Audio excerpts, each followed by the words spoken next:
영혼까지도 병들었음을 알 수 있습니다. 그래서 다윗은 자신을 책망하시거나 또 징계하지 말고 은혜를 베풀어 달라고, 나를 고쳐 달라고 하나님께 호소하고 있는 것이죠. 3절 끝에 여호와여 어느 때까지니까. 육체와 또 마음 가운데 있는 이 질병과 고통이 결국 그에게 한계에 이르렀기 때문에 다윗은 이것이 언제까지냐며 하나님께 간곡히 호소하고 있는 것입니다.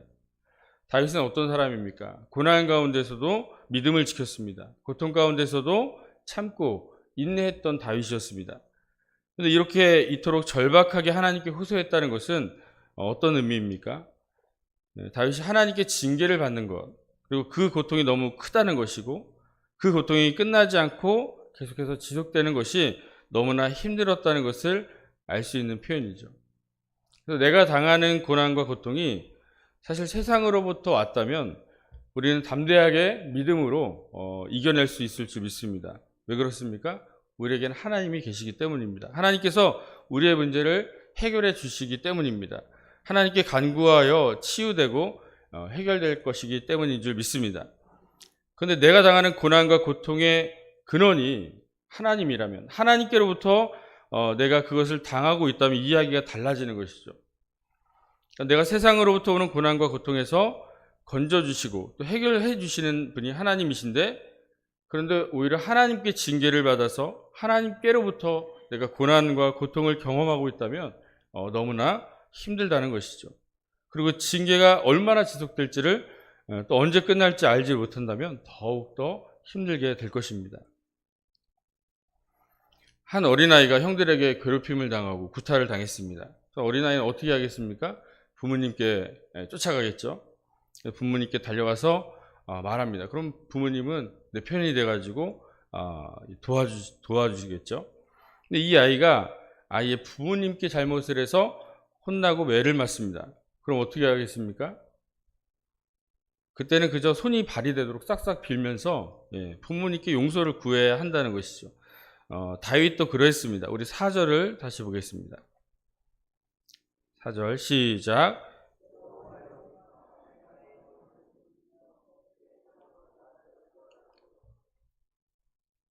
내가 질병과 고통 가운데 있는 이유는 여호와 하나님께서 자신을 떠났기 때문이고, 그래서 하나님이 자기에게로 돌아오시기를 간구하는 것입니다. 주님의 사랑으로 영혼을 건지시고 구원해 달라고 기도하는 것입니다. 하나님의 진노가 사라지고 질병과 고통이 사라지게 하기 위해서는 다른 방법이 없습니다. 하나님께 나아가는 것입니다. 하나님을 붙들고 또 하나님께 건져달라고, 또 하나님께 바짝 엎드려서 나를 구원해 달라고 간구하는 것, 이것이 징계받는 성도의 마땅한 태도인 줄 믿으시기 바랍니다. 그래서 부모님께 혼이 나고 매맞은 자녀는 부모님께 용서해 달라고 바짝 엎드려야 합니다. 근데 어떻게 나한테 그럴 수 있냐며 막 부모님께 막 서운해하고 또 부모님을 야속해 하면서 떠난다면 어떻게 되겠습니까? 더 큰 어려움이 놓이게 될 것입니다. 하나님 앞에서 내가 잘못했고 하나님의 진노로 내가 고난과 고통 중에 있는 그러한 성도도 그러해야 된다는 거예요. 이로 인해서 하나님을 떠나고 신앙을 저버린다면 지금의 고난과는 비교도 안 되는 영원한 심판을 받게 될 것입니다. 그러므로 우리는 이 하나님의 징계와 그래서 고난과 고통을 당하고 있을 때에 무조건 하나님께 나아가야 할 줄 믿습니다. 그래서 나를 살려달라고, 나를 구원해달라고 하나님께 엎드려 간구해야 되는 그런 성도들이 되어야 될 줄 믿습니다. 그래서 그분만이 사실 내 문제를 해결해 주시고 또한 나를 용서하시고 또 나에게 내리신 징계를 거두어 가시는 분이시기 때문인 줄 믿으시기 바랍니다. 두 번째, 사망으로 심판하시는 하나님이십니다. 우리 5절을 보겠습니다. 시작. 사망 중에서는 주를 기억하는 일이 없사오니 스올에서 주께 감사할 자 누구리이까. 구약 당시에는 사람이 죽으면 의인과 악인이 이제 구분이 되고 악인은 음부, 지하 세계로 내려간다고 생각을 했습니다. 그래서 이곳에 들어가면은 무의식 상태가 돼서 주님을 기억하지도 못하고 그래서 주님께 감사할 수도 없다는 것으로 생각을 했습니다. 즉 사망은 하나님으로부터 분리, 그리고 하나님과의 관계에 단절이 일어나게 됩니다. 그래서 다윗은 좀 더 주님을 기억하고 더욱더 주님 앞에 감사하기를 바라고 간구하는 것이죠.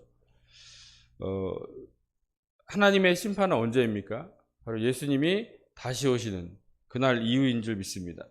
근데 사람의 죽음 역시 하나님의 심판이기도 합니다. 왜냐하면 이 세상에 대한 하나님의 심판은 예수님의 재림 이후에 이루어지지만 사망 이후에는 하나님을 기억하지도 못하고 또 구원이 이루어질 수 없기 때문에 우리의 죽음 역시 하나님의 심판인 것이죠. 그렇기 때문에 다윗은 하나님 앞에 간절히 구원해 달라고 간구한 것입니다.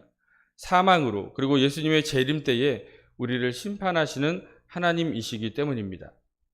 그래서 죄사함 받고 하나님의 자녀가 되고 하나님을 찬양할 수 있는 이러한 이 귀한 시간, 바로 이 우리가 생명이 있을 때 가능한 일입니다.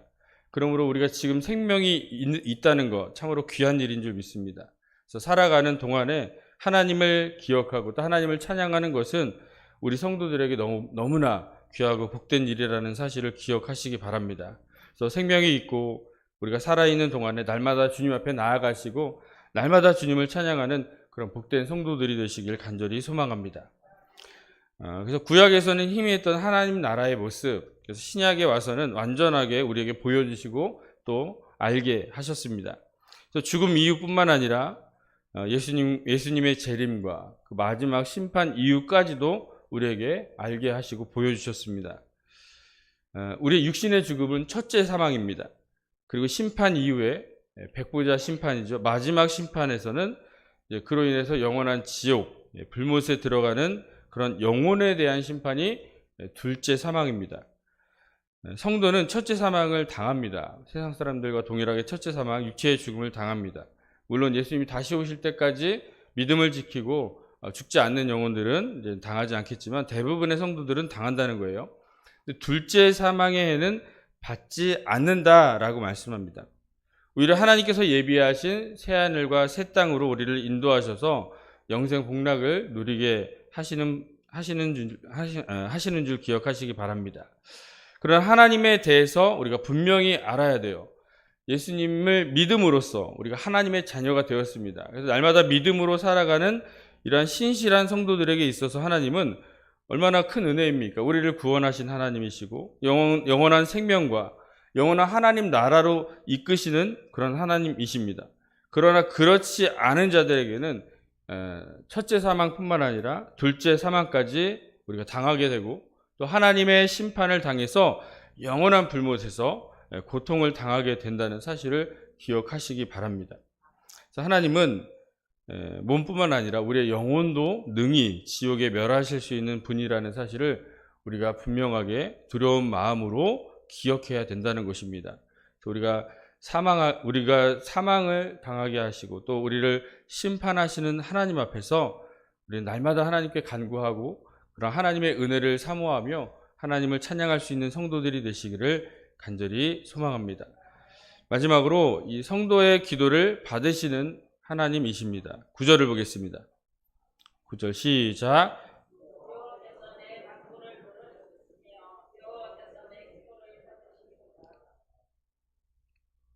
이제 다윗은 이 기도 응답을 확신하는 가운데 고백을 하고 있습니다. 좀 앞의 말씀과는 좀 다른 분위기죠. 사실 징계로 인해서 고난과 고통이 사라지는 것은 아니에요.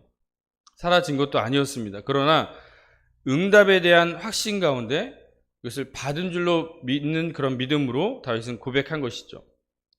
다윗의 상황을 오늘 말씀을 통해서 정리하면 다윗은 육체와 영혼의 질병을 당했는데 그것이 하나님께서 그를 떠나가심으로 얻게 된 징계의 결과였습니다. 이로 인해서 수많은 대적들이 자신을 대적을 했고 그래서 더 큰 슬픔과 고통 속에 살아가고 있었던 것입니다.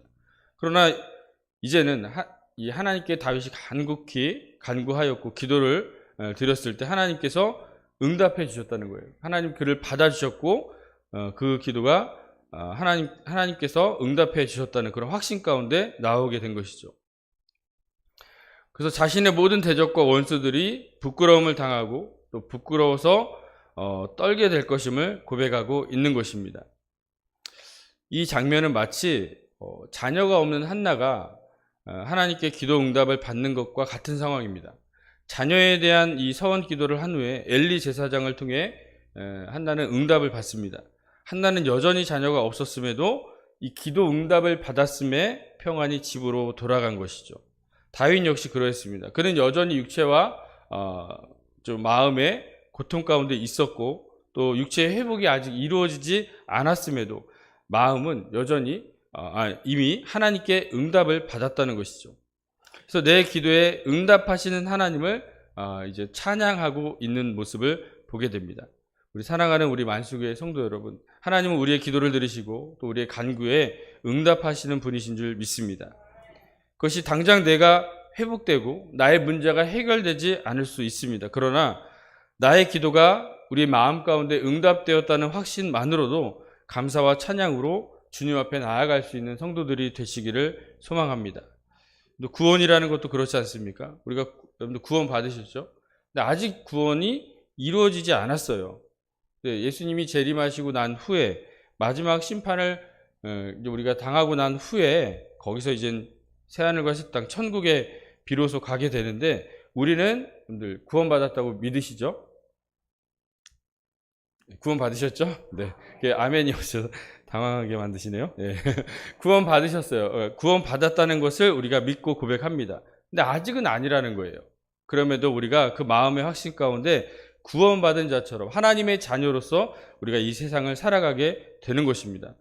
우리가 기도응답도 마찬가지예요. 꼭 우리가 이 결과가 좋고 또 문제가 당연히 해결되고 또 우리의 병들이 완전히 치유되고 물론 이것도 하나님의 은혜이고 또 감사할 수 있는 모습으로 우리가 하나님 앞에 나아가야 됩니다. 그러나 우리가 마음 가운데 이 기도의 응답만으로도 그 모든 것이 해결됐다는 그런 확신 가운데 우리가 하나님 앞에 감사와 기쁨으로 나아갈 수 있는 성도들이 되어야 할 줄 믿습니다. 우리를 결국엔 구원하시는 하나님께서 우리의 징계도 또 우리의 문제도 결국 해결해 주시고 또 회복시켜 주실 줄 믿습니다. 그래서 우리의 모든 대적과 원수들을 또 떠나가게 하실 줄 믿습니다. 또 기도의 응답으로 이미 해결되고 또 이루어진 것처럼 살아가는 것이 징계를 받는 성도들의 마땅한 태도인 줄 믿으시기 바랍니다.